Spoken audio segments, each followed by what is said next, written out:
దేశంలో నక్సలిజం నిర్మూలనకు కేంద్రం ప్రకటించిన మార్చ్ 31 డెడ్లైన్ కు ఒకరోజు ముందు ఇదే అంశంపై లోక్సభలో కీలక చర్చ జరగనుంది. దేశాన్ని వామపక్ష తీవ్రవాదం నుంచి విముక్తి చేసే ప్రయత్నాలు అనే అంశంపై జరిగే స్వల్పకాలిక చర్చలో కేంద్రం పూర్తి వివరాల్ని వెల్లడించనుంది. నక్సలిజం అంతానికి చేస్తున్న ప్రయత్నాలు, ఆయా ప్రాంతాల్లో అభివృద్ధి కోసం చేపడుతున్న కార్యక్రమాలను వివరించనుంది. మధ్యాహ్నం 12:30 మావోయిస్టులపై చర్చ ప్రారంభం కానుంది. సాయంత్రం 5 గంటలకు అమిత్ షా సమాధానం ఇవ్వనున్నారు. ఇదే అంశానికి సంబంధించి పూర్తి డీటెయిల్స్ మా నేషనల్ బ్యూరో చీఫ్ కళ అందిస్తారు. కళ, చెప్పండి.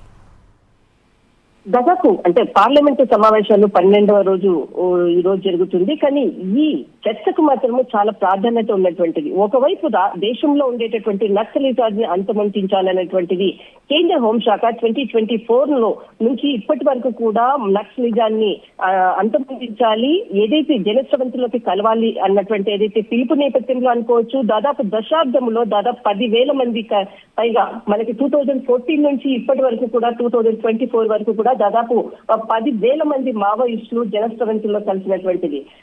ఈ కీలకంగా దాదాపు 2024 నుంచి ఇప్పటి వరకు కూడా జరుగుతున్నటువంటి పరిణామాలపై అటు ఆంధ్రప్రదేశ్, తెలంగాణ, మధ్యప్రదేశ్, మహారాష్ట్ర, బీహార్, ఛత్తీస్గఢ్ ఈ రాష్ట్రాల్లో ప్రధానంగా అటు పోలీస్ యంత్రాంగము, స్పెషల్ కమాండర్స్ ను కూబింగ్, తర్వాత అనేక ప్రాంతాల్లో కూడా వారికి సంబంధించినటువంటి పూర్తి సమాచారాన్ని ఎప్పటికప్పుడు కూడా అంటే ధైర్యంగా ఎదుర్కొన్నటువంటి పోలీసు సంబంధించినటువంటి ఒకవైపు, మరొక వైపు దీనిపై ప్రధానంగా 12వ లోక్సభ చర్చల్లో ఈ రోజు 12:30 గంటలకు లోక్సభకు, అంటే ఎందుకంటే రేపు 31వ తేదీ ఏదైతే నక్సలైట్లు లొంగిపోవడానికి చివరి తేదీ, మరికొన్ని గంటలు ఉన్నటువంటి నేపథ్యంలో ఇప్పటి వరకు నక్సలిజాన్ని అంతమొందించడానికి ప్రభుత్వం తీసుకున్నటువంటి చర్యలు అనుకోవచ్చు, దీనికి సంబంధించినటువంటి పూర్తి సమాచారాన్ని కొన్ని గంటల పాటు ఈ రోజు లోక్సభ 12వ సమావేశాలు వేదిక కానుంది. 12:30 గంటలకు ఈ సభలో చాలా కీలకంగా ప్రస్తావించడానికి కూడా నోటీస్ చేయడం జరిగింది.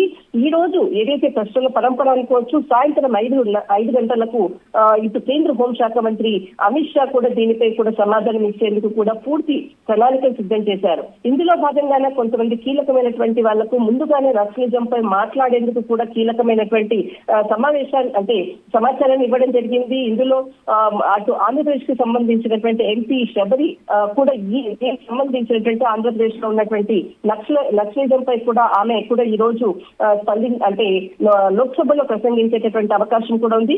దీనికి సంబంధించినటువంటి అన్ని పార్టీలకు, కీలకమైనటువంటి వ్యక్తులకు ఈ నక్సలిజం పై అటు మహారాష్ట్రకు సంబంధించింది అనుకోవచ్చు, ఇటు ఛత్తీస్గఢ్ కి సంబంధించినటువంటి కీలకమైనటువంటి వ్యక్తులు ప్రశ్నల పరంపరతో 12వ రోజు లోక్సభలో మావోయిస్టు ప్రధానాంశంగా చర్చ ప్రారంభం కాబోతుంది. 5 గంటలకు వీటిపై పూర్తి సమాచారంతో అటు కేంద్ర హోంశాఖ మంత్రి అమిత్ షా చాలా కీలక ఉపన్యాసం అనుకోవచ్చు.